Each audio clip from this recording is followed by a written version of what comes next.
Okay, so this is part two. And in part one, you learned how to acquire leads, or at least the idea that you've got to go acquire leads. And in part two, I'm going to share with you the transition to this.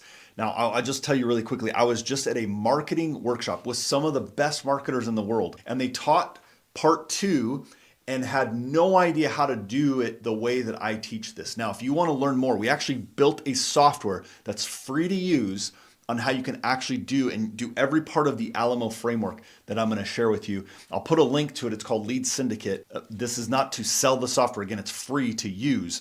So I just wanted to help you understand that not only did I teach it, but I've now built the software to help you actually go execute this. So now watch part two. The goal is to cover the acquisition cost. Traditionally, this is done in a couple of ways. Many ways this is done in something called a low ticket thing that you can get somebody to give you what? They've got to open up their wallet, they got to put their credit card in and pay for something, even if it's low ticket. So if he was trying to liquidate this lead, again, forget that it's home inspection, let's just use the number for a second. If he's trying to liquidate this lead, what does he have to do to get that covered? He's got to come up with some low ticket offer to cover $55. Yes, got it. What we typically have done is within our county, we always have done free estimates. I used to do it tri-county. We used to do free estimates everywhere, but now I only do estimates for free in my county. If I've got to go outside the county, I'm charging you a $49 fee just for coming out. And a lot of people don't mind it, but there are those people that were like, hey, where's the free estimates in this world? Well, gas isn't free. So, and that's what I tell people. Yeah. Some people deal with it and some people don't, but that's what we had to do to start covering that cost, because you don't land every job. Right. And you have to hopefully get enough to be a big enough dollar amount to cover all the acquisition costs, okay, to make this break even. Absolutely. Goal in business, which I'll show you here in a second, is to actually spend the most. I don't know if it landed. Yeah, hold on. I'll come back. Hold on. I'm going to get there. You're going to see this, okay? So here's the two problems with this, though. The problem is to do what you just said, right? And to do what you said at $55, that can change because ad costs change all the time. What it costs to do organic is your time, but that takes a lot of time and a lot of energy to get. So the goal is to get to this. The problem is it varies in cost. And when we talk to people who are spending a lot of money, it varies. So here's what you got. You got to get the customer then to spend money to liquidate your ad cost. And so the faster you can cover your ad costs, what can you do? Put it right back in and keep that engine going, right? Most of us don't. We look at it and we go, I made $55. No, you didn't. You just covered and liquidated the cost. Make sense? So you've got to be able to do the math. And as entrepreneurs, we hate math. So I know this is a hard session. This is why we didn't do it right after lunch. Okay? So the faster you can do that. So let me give you an example of this. Let's go to the equation. So let's say your average ticket, I think you said was $600. So I was close on this. $500. Let's say you generated 10 leads a month. Okay? So your close rate, let's just say you closed 30% of those to a customer, meaning you closed 3 out of 10 at $500 gives you total monthly revenue of $1,500. Make sense? Okay. I know sometimes I go fast. So you got 3 new customers, $1,500.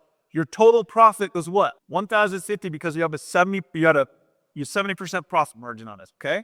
That would be your lead value. That would be how I know what the lead is worth to me, because many of us try to play the ad game. We try to spend money and we don't know any of our numbers. We're like, hey, I got a lead, but it cost me too much and I'm not going to make any money on that, okay? So go to the next one here, okay? Now, here's the value if you could generate more leads. 500 price, now you generated 100 leads a month. Still 30% close rate, which by the way, you would get better if you had more leads, right? That would go up.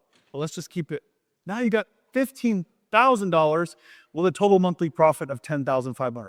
How many of you would much prefer that business right there than the first one? It's more Goodter. It's more Goodter. This is a better business right here, right? But why wouldn't we do this then? Why do most people shy away from this? It's going to cost too much, right? Totally get it. But here's what I said a second ago. But don't listen to me.